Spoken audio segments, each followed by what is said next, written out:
Tension is building on the South China Sea, which is one of the most fiercely disputed areas in the world. Both the United States and China have strong interest in controlling this region, leading to increasing conflicts between the two military powers. With both countries regularly holding military exercises there, even a small clash is always a possibility. Recently, a Chinese Navy ship was surrounded by U.S. aircraft carriers, further heightening the tension. What happens during the tense showdown, and what would be the impact on the region and the world? Join us as we unveil the shocking reaction by both parties.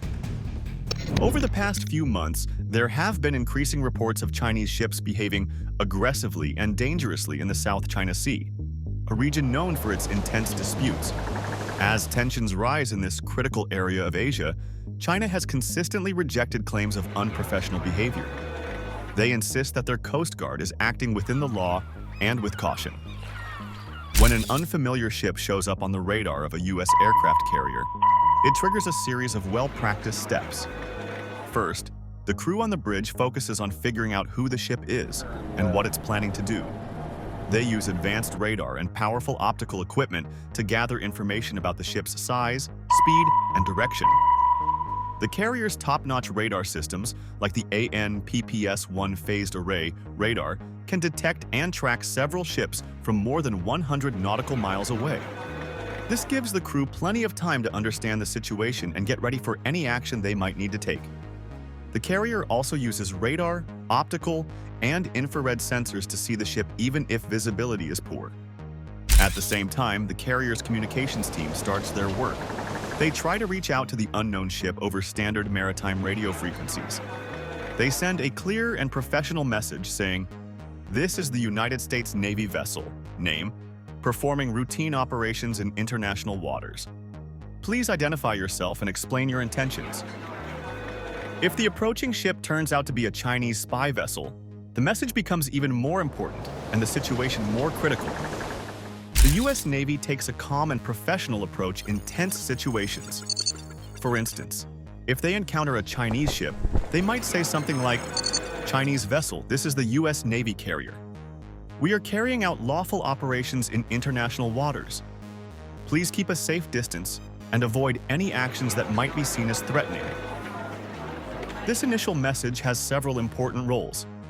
It lets everyone know that the U.S. Navy is present, makes clear their peaceful intentions, and opens up a way to communicate. It also sets a respectful tone for the interaction, emphasizing professionalism and adherence to international maritime rules. The crew on the carrier is trained to speak several languages, including Mandarin, to ensure everyone understands clearly. They use standard phrases and follow protocols, from the code for unplanned encounters at sea queues, to avoid misunderstandings. While this communication is happening, the carrier's advanced technology is working hard.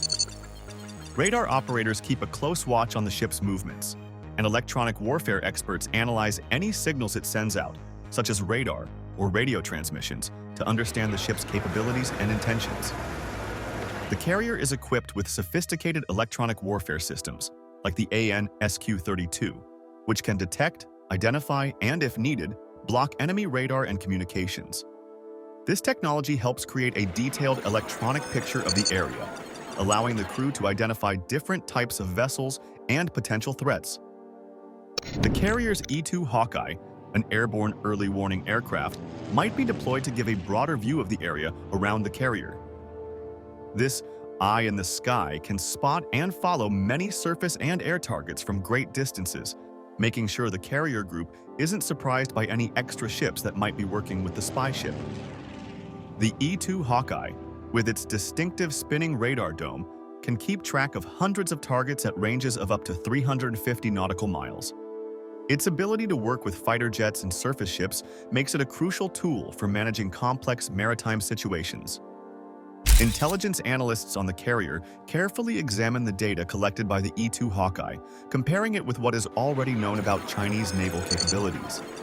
They look for any unusual activity or new technologies that could suggest changes in Chinese tactics or capabilities. The analysts use advanced software to compare the spy ship's features with a database of known ship types. They focus especially on any modifications or upgrades that could point to new surveillance or weapon systems. It is important to remember that while the U.S. Navy gathers this information, they do so in accordance with international law. There's a delicate balance between lawful actions and actions that might provoke a response, and the Navy is very careful not to overstep this boundary while still achieving its mission goals. Even though a Chinese spy ship's presence is unwelcome, it doesn't stop the U.S. Navy from carrying out its main duties. Whether it's ensuring freedom of navigation, joining in exercises with allies, or patrolling international waters, the carrier group continues with its planned operations. This steadfast focus sends a strong message. The U.S. Navy will not be frightened or deterred from its legitimate activities in international waters. It shows a commitment that goes beyond just words. However, the carrier group might make some slight changes to its operations. For instance, they could delay certain sensitive activities or carry them out in a way that makes it harder for the spy ship to gather useful information. The aim is to balance the need to complete their mission with the practical reality of being watched. For example, if they planned a missile defense exercise, they might adjust the timing or location to limit the spy ship's ability to collect valuable data. In the world of naval operations, ships often need to be careful about what they reveal to others. For instance, they might control their electronic emissions to make it harder for enemy spy ships to gather information. When working with allies, U.S. aircraft carriers usually don't operate alone. They are often accompanied by ships from other nations, especially in sensitive areas like the South China Sea. The presence of a Chinese spy ship makes these joint operations even more complicated. In such cases, clear communication between the allied ships is crucial. The U.S. carrier, being the lead ship, takes charge of coordinating the group's actions. This might involve assigning specific ships to keep an eye on the spy vessel, while other ships carry on with their planned activities. For example, during an incident in April 2024, the USS Harper Ferry was working alongside ships from the Philippines and France. This international presence showed the strength and unity of U.S. allies in the region and made the situation even more complex. Allied ships play a vital role in gathering information by spreading out and observing from various angles. This method allows them to get a clearer and more complete view of what spy ships are doing. Working together in this way not only improves understanding of the situation, but also showcases the strength and unity of the alliance. One of the key strengths of the U.S. Navy is its ability to work seamlessly with other allied navies. Regular joint exercises like the annual Balikatan drills with the Philippines ensure that these forces can cooperate effectively under pressure. The interactions between U.S. carriers and Chinese spy ships occur within the framework of international maritime law, especially the United Nations Convention on the Law of the Sea, UNCLOS. This treaty, often seen as a constitution for the oceans, outlines the rights and responsibilities of countries regarding the use of the world's oceans. Established in 1994, UNCLOS defines different maritime zones and the rights associated with them. High seas refer to parts of the ocean that are not owned by any one country. In these areas, all nations have the freedom to navigate, fly over, lay submarine cables, and conduct scientific research. According to the United Nations Convention on the Law of the Sea, UNCLOS, all ships, including military ones, have the right to pass through a country's territorial waters if their passage is innocent, meaning they don't harm the country or its security. This right also applies to exclusive economic zones, EEZs, which extend up to 200 nautical miles from a country's coastline. In these zones, foreign ships can carry out activities as long as they do not interfere with the coastal country's rights or threaten its security. The U.S. Navy, for example, operates in the South China Sea, including deploying aircraft carrier groups, based on the principle of freedom of navigation. This long-standing maritime tradition, as outlined by UNCLOS, allows ships to travel freely through international waters and EEZs. However, China has a different interpretation of these laws, which has caused tension. China claims a large portion of the South China Sea as its territory, well beyond the limits set by international law. It has even constructed artificial islands and military facilities in disputed regions, challenging traditional views on maritime rights. China's claims about the South China Sea are based on the 9-dash line, a somewhat unclear boundary that covers almost 90% of the sea. This line overlaps with the exclusive economic zones, EEZs, of several countries like the Philippines, Vietnam, Malaysia, and Brunei. Many nations, including the United States, do not agree with China's broad claims. To show their disagreement, the U.S. Navy regularly conducts operations known as Freedom of Navigation Operations, FONOPs. These operations demonstrate that the U.S. believes all countries should be able to travel freely through these waters. During FONOPs, U.S. warships often sail close to areas China claims as its own, within 12 nautical miles. This shows that the U.S. does not accept these areas as Chinese territory. These operations are carefully planned to challenge China's extensive claims while still following international law. They usually involve a U.S. warship following a set route through disputed waters, and public statements are often made to explain the purpose of the operation. Chinese spy ships often monitor these U.S. operations, adding to the tension and mistrust between the two countries. While international law does not explicitly forbid this type of surveillance, it contributes to the overall strained atmosphere. It's important to note that the United States supports many of the principles of the United Nations Convention on the Law of the Sea, UNCLOS, but has not formally ratified it due to domestic political reasons. Nevertheless, the U.S. treats many of UNCLOS's rules as customary international law and follows them. These interactions between U.S. warships and Chinese spy ships have larger geopolitical implications. They reflect a shift in the global balance of power, especially in the Indo-Pacific region. For years, the U.S. Navy has been the leading force in the Pacific, with its carrier groups symbolizing American military strength. However, China's growing naval capabilities, including its expanding fleet of surveillance ships, challenge this dominance and signal a changing power dynamic in the region. If tensions were to rise, the United States would likely turn to its key allies in the region, such as Japan, South Korea, and Australia, for immediate support. These nations already share strong military connections with the U.S., making them likely candidates to intensify their involvement. They might do this by ramping up joint military drills or, in more serious scenarios, even sending troops. A recent example of this kind of collaboration is the Rim of the Pacific RIMPAC exercise, where multiple countries work together to improve their naval skills. On the other hand, China wouldn't stand alone. It would probably lean on its partners, including Russia and possibly North Korea, for strategic and military backing. China and Russia have already teamed up in joint naval exercises, strengthening their maritime cooperation.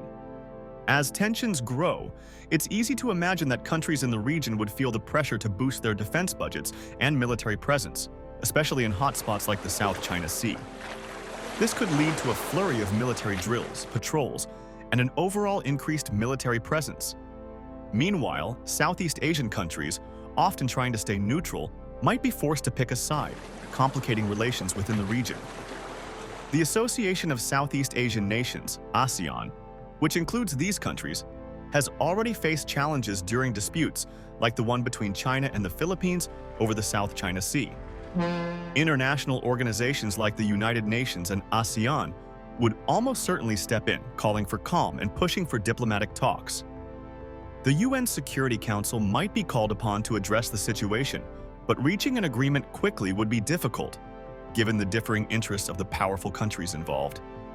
ASEAN, given its role in regional stability, could also try to mediate.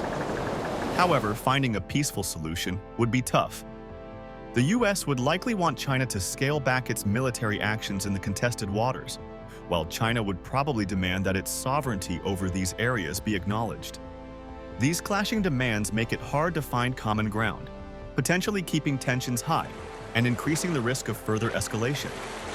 A prime example of how challenging diplomacy can be in such cases is the ongoing situation between China and the Philippines over Scarborough Shoal, where no resolution has been reached without major compromises.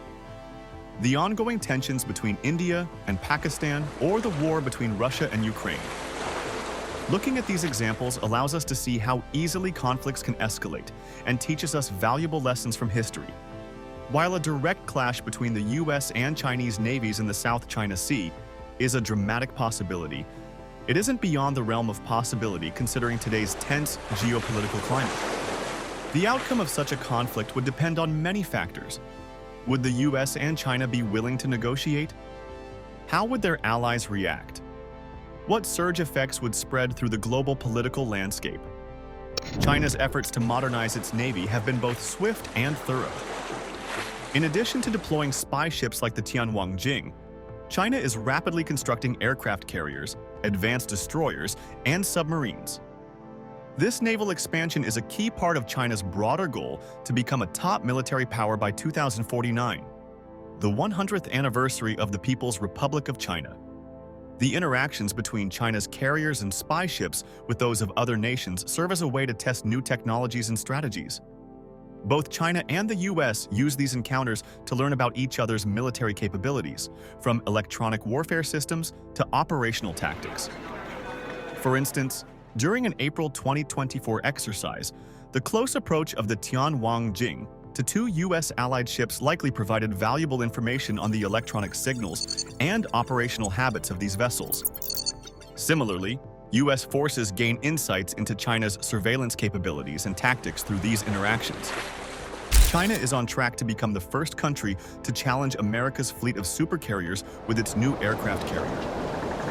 The US Navy has been operating aircraft carriers for over a century, giving it a major edge in carrier operations, which are notoriously challenging and risky.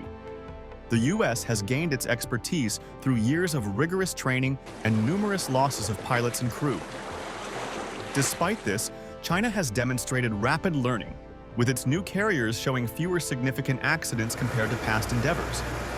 By observing US practices, China has managed to shorten its learning curve and avoid some of the costly mistakes made by others. However, China's capabilities still fall short when compared to the advanced US carriers. Aircraft carriers are essentially floating air bases that operate far from home. They must be capable of launching heavy aircraft quickly and recovering them just as efficiently, all while managing complex operations involving hundreds of people. The US Navy has mastered these high-stakes maneuvers, performing them around the clock in any weather conditions. China, on the other hand, has yet to face such extreme challenges and has yet to prove its skill in nighttime and inclement weather operations. In terms of ship design, there are fundamental differences between US and Chinese carriers. The US views its carriers as global power projection tools, capable of deploying anywhere in the world. If a conflict arises, a US carrier can be near your shores within a few days. China, however, is focused on regional operations due to limitations in large warships and global logistical support. Thus, China's carrier is designed for operations closer to home and is not yet suited for global dominance. The Chinese Type 03 carrier, unlike the US Ford-class carriers, will be conventionally powered. This design limits its range and requires regular resupply, making it more vulnerable to disruption compared to the US carriers, which are nuclear-powered and can stay at sea indefinitely without the need for refueling. This advantage also allows US carriers to incorporate future technologies more easily. While the Type 03 is a significant step forward for China, it is not the final design, but rather an early model that will influence future developments. It is smaller than the US Ford-class carriers, measuring about 316 meters in length and displacing 80,000 tons compared to Ford's 333 meters and 100,000 tons. Larger ships are generally harder to sink, and the Ford-class carriers have proven their resilience through rigorous testing. One notable feature of the Type 03 is its use of electromagnetic catapults, a technology also used by the US Ford-class carriers. This allows China to launch aircraft with full combat loads, a significant improvement over previous designs. However, Chinese technology in this area is still evolving, and the US has faced challenges with electromagnetic catapults, though it continues to advance. When it comes to aircraft, the US Ford can carry up to 90 aircraft, including advanced F-35Cs and battle-proven FA-18s. The Type 03 is expected to carry around 40 fighters, which means it is outgunned by the Ford-class carriers. China's main carrier-based fighter, the J-15, faces issues with its engines and overall performance, limiting its effectiveness compared to the US F-35Cs. The F-35's stealth capabilities and advanced systems give it a significant edge over Chinese aircraft. While China is working on the FC-31, a new fifth-generation fighter, it is still uncertain how it will perform against U.S. aircraft, especially with the U.S. Navy already advancing towards sixth-generation fighters. Looking ahead, how often and in what manner these encounters occur will likely influence naval strategies and international maritime laws. As China continues to assert its claims and the U.S. works to maintain its influence, there is always a risk of misunderstandings or escalations. To manage these risks, both nations are working on measures to de-escalate tensions and build trust. Initiatives like the Code for Unplanned Encounters at Sea, CUES, agreed upon by Pacific nations including the U.S. and China, provide guidelines for communication and conduct when ships meet unexpectedly. However, it remains to be seen how effective these measures will be in high-stakes situations. The U.S. and China have set up a special agreement known as the Military Maritime Consultative Agreement, MMCA, to talk about issues related to safety at sea. Although these talks haven't done much to ease tensions, they are an important way for the two navies to communicate. These discussions are a small part of the larger competition between the world's two biggest powers, played out across the vast Pacific Ocean. How this competition turns out will have a huge impact on the future global order and the balance of power in the 21st century. The interactions between U.S. Navy carrier groups and Chinese spy ships across the Pacific show how maritime strategies and international relations are changing. These encounters involve a mix of communication, technology, law, and geopolitics. The U.S. Navy's approach, which includes maintaining professionalism, supporting freedom of navigation, and working with allies, reflects a strategy of being assertive but careful. On the other hand, China's increasing readiness to track and observe U.S. naval operations shows its growing confidence and ambition on the global stage. As tensions rise and fall in the South China Sea and beyond, these naval encounters will continue to influence the strategic landscape of the Indo-Pacific region. They highlight the delicate balance needed to maintain peace and stability in a world where global power dynamics are shifting. Resolving these maritime disputes will not only require military readiness, but also diplomatic skills, respect for international law, and a willingness to find common ground. A military clash in the South China Sea would have massive global economic effects. Trade through this busy region would be severely interrupted, driving up the costs of transporting goods across the world. Markets everywhere would likely react to the rising tensions, causing economic instability and uncertainty. Industries like oil and gas would be hit the hardest, as there are many exploration activities in the area, potentially causing energy prices to spike worldwide. In such a conflict, advancements in naval warfare technology would be crucial. The U.S. has heavily invested in drones and artificial intelligence to strengthen its naval operations. These drones can carry out surveillance and even attacks without putting human lives at risk. China, on the other hand, is developing cutting-edge technologies, such as hypersonic missiles, which are extremely hard to intercept. What could the future hold? Let's consider two possible outcomes: escalation and de-escalation. In the worst-case scenario, a minor confrontation could spiral into something much larger. Miscommunication, misinterpretations, or even a sudden military move could turn a small incident, like a collision between ships or an accidental missile launch, into a full-scale war. Allies of both the US and China, such as Japan, South Korea, Australia, and potentially Russia, might get drawn into the conflict, creating a complex and devastating international war. Such a war would be fought using advanced weaponry, including hypersonic missiles, drones, and cyber attacks, making the situation even more chaotic. The rapid destruction caused by these technologies could lead to a prolonged and extremely costly war. Civilian infrastructure, such as communication networks and energy systems, could also become targets, leading to widespread economic disruption and humanitarian crises. However, there is hope for de-escalation.